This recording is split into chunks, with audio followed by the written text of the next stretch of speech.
যেদিকে তাকানো যায় শুধু ধুধু মরুভূমি আর রুক্ষ পাহাড়, পানির কোনো চিহ্ন নেই বললেই চলে। এমন নিষ্ঠুর পরিবেশের কারণেই যুক্তরাষ্ট্রের ক্যালিফোর্নিয়ার এই অঞ্চল পরিচিত ডেথ ভ্যালি বা মৃত্যুর উপত্যকা নামে।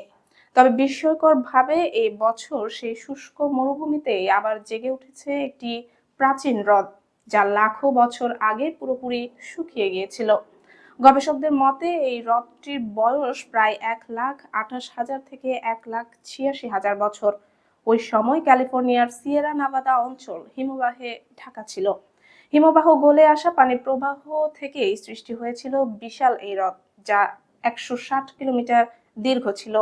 বর্তমানে এটি পরিচিত ম্যানেলি লেক নামে। ম্যানি লেকের আরেকটি উল্লেখযোগ্য বৈশিষ্ট্য হলো এটি উত্তর আমেরিকার সবচেয়ে নিচু ভূখণ্ডে অবস্থিত।